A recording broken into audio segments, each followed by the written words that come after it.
जानते हैं आधुनिक विज्ञान ने एक टेक्नोलॉजी लाई है जिसको सीमेंट कहते हैं। सीमेंट की मैक्सिमम लाइफ कितनी है? कितनी है? 2500 साल, मैक्सिमम 100 इयर्स। दुनिया के सीमेंट तकनीकी में काम करने वाले सभी वैज्ञानिक कहते हैं कि सीमेंट की अधिकतम जिंदगी 100 साल है। लेकिन कुछ वैज्ञानिक तो यहां तक कहते हैं कि अधिकतम जिंदगी की परिभाषा क्या है? अधिकतम जिंदगी की परिभाषा अगर हम ये माने कि जब तक ये खंड खंड ना टूटे तब तक, या हम यहीं से मानना शुरू कर दें कि बनने के कितने दिन बाद क्रैक्स आ जाते हैं। अगर वो कहते हैं कि भाई बनने के कितने दिन बाद क्रैक्स आ जाते हैं, यहां से शुरू करें, तब तो सीमेंट की जिंदगी 5 साल भी नहीं। अच्छी से अच्छी बिल्डिंग को देख लेना, आज बनी है, साल भर बाद उसमें क्रैक्स दिखाई दे जाएंगे। तो कई वैज्ञानिक तो कहते हैं कि अगर क्रैक्स को हम आधार बनाएं तब तो ये 5 साल की जिंदगी भी नहीं है सीमेंट की, लेकिन पूरी बिल्डिंग खंड खंड टूट जाए तो 100 साल है। तो हम मान लें कि 5 साल से लेकर 100 साल है। अच्छा, अब दूसरी बात बताता हूं। आपने कभी भारत का कोई किला देखा? फोर्ट? राजस्थान में तो आप हैं, यहां 2-3 किले बड़े मशहूर हैं। आमेर का एक किला है जयपुर में, जोधपुर का एक किला है, जैसलमेर का है, चित्तौड़गढ़ का है। ये सब किलों में आप जानते हैं सीमेंट लगा है? नहीं, चूना लगा है। चूना की मैक्सिमम लाइफ मालूम है कितनी? अगर वो 5 साल और 100 साल की कहानी कहें सीमेंट के बारे में कि क्रैक्स पड़ना शुरू हो, वहां से जोड़ें तो 5 साल और खंड खंड टूटे तो 100 साल, अगर चूने को ऐसा कहना शुरू करें तो चूने की मिनिमम लाइफ 500 साल है और मैक्सिमम लाइफ 2 से 2500 साल। भारत के जितने भी किले हैं ना, आमेर में देखो या चित्तौड़गढ़ में या दक्षिण में चले जाओ या पश्चिम भारत में, बहुत सारे किले 250-300 साल से लेकर 1000-1200 साल पुराने, और इनमें दीवारों में क्रैक्स नहीं है। पत्थर उखड़कर गिर जाएगा, क्रैक नहीं आएगा कभी। मतलब क्या है? मतलब यह है कि चूने की टेक्नोलॉजी सीमेंट से कुछ ऊंची तो है। और आप जानते हैं सीमेंट और चूने का रॉ मटेरियल एक ही है, ये मालूम है ना? दोनों का रॉ मटेरियल एक ही है। इसका माने बनाने की जो तकनीकी है उसमें कुछ अंतर है। सीमेंट उसी रॉ मटेरियल से बनता है जिससे चूना बनता है, बस अंतर इतना है कि सीमेंट यूरोप में बना है, चूना भारत में बना है। चूना 500 साल तो कम से कम जिंदा रहता है, 2500 साल तो अधिकतम जिंदा रहता है। सीमेंट तो 100 साल से भी कम समय तक ही जिंदा रहता है। तो कौन सी टेक्नोलॉजी ऊंची है, चूने की कि सीमेंट की? अब आप ये कहेंगे कि अगर ये चूने की टेक्नोलॉजी बहुत ऊंची है तो हम घर क्यों नहीं बनाते इससे? ये प्रश्न आएगा कि नहीं मन में? हाँ, तो इस प्रश्न का उत्तर ये है कि हम चूने से ही घर बनाया करते थे आज से 150 साल पहले तक। जितने घर आप देखो ना भारत में पुराने 150 साल 200 साल, वो चूने से ही बने हैं।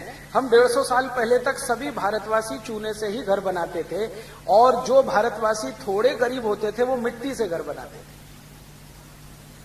और अभी भी कुछ भारतवासी गिने चुने हैं जो चूने से बनाते हैं, लेकिन मेजॉरिटी में आज सीमेंट इस्तेमाल करते हैं। पिछले 150 साल में हुआ ये कि जो देश में चूना बनाने की टेक्नोलॉजी डेवलप हुई हजारों साल में, अंग्रेजों ने उस टेक्नोलॉजी को बैन किया था।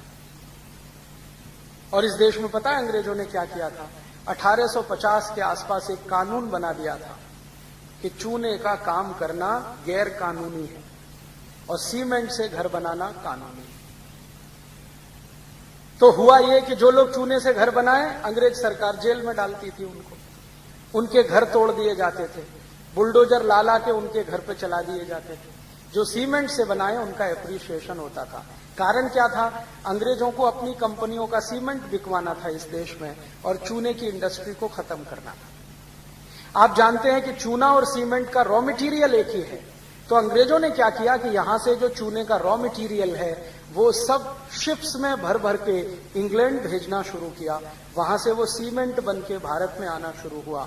हमको चूना मिलता नहीं था घर में बनाने के लिए, सीमेंट आसानी से उन्होंने उपलब्ध करा दिया। तो भारत में पहले चूना बनाने के छोटे छोटे केंद्र होते थे, छोटे छोटे, लगभग हर गांव में एक, कभी कभी 2 गांव के बीच में एक चूने बनाने के केंद्र आपने कभी देखे हो तो उसमें कोई बड़ी भारी मशीन नहीं लगती है।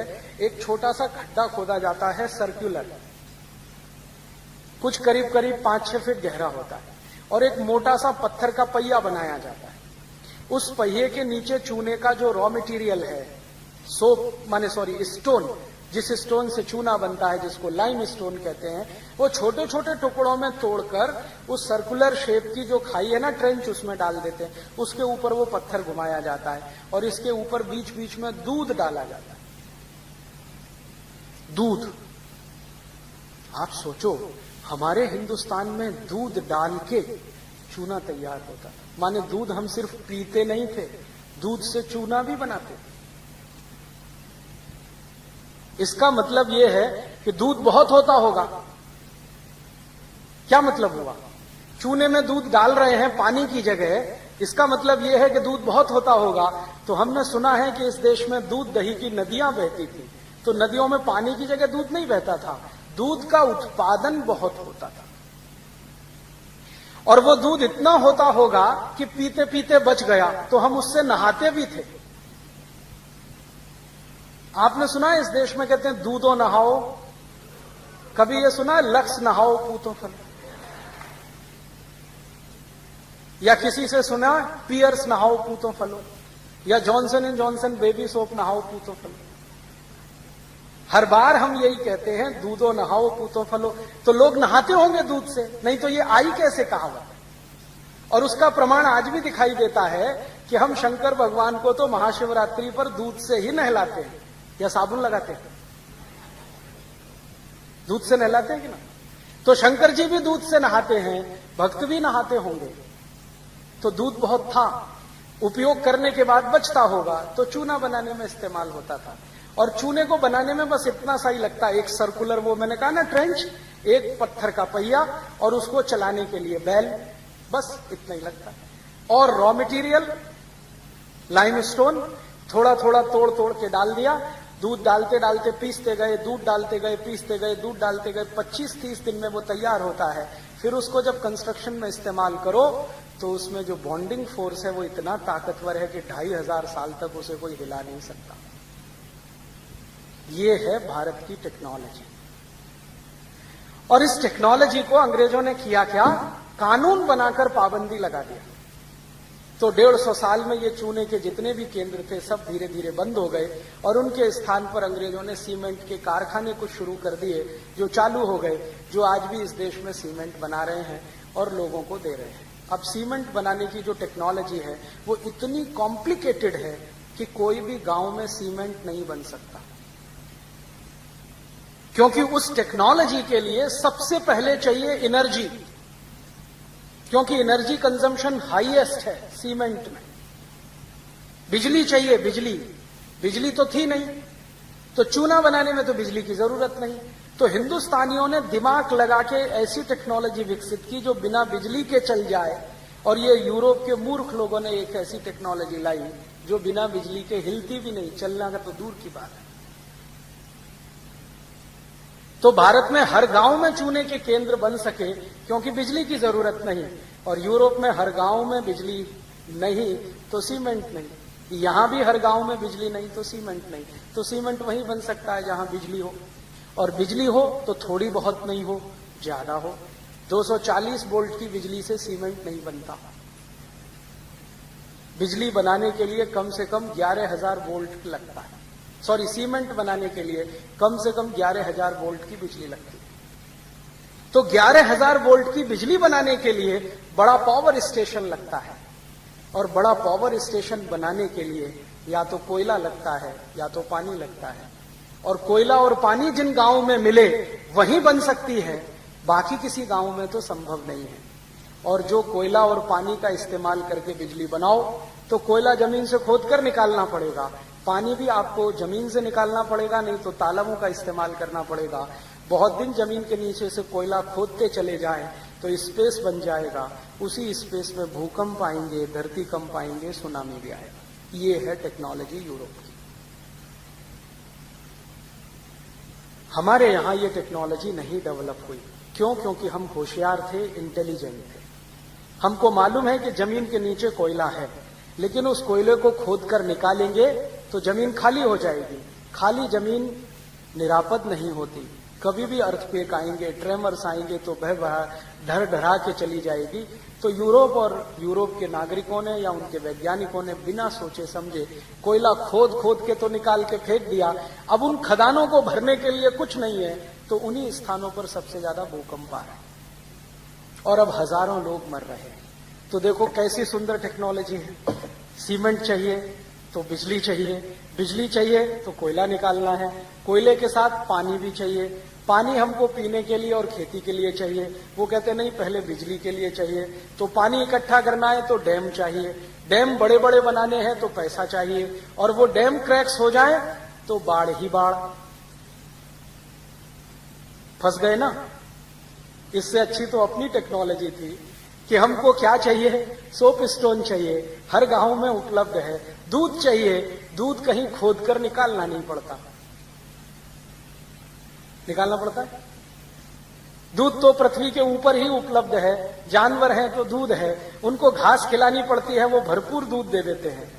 और घास को हम वेस्ट मटेरियल कहते हैं। इस देश में अद्भुत मशीनें हैं जो वेस्ट खाकर दूध दे देती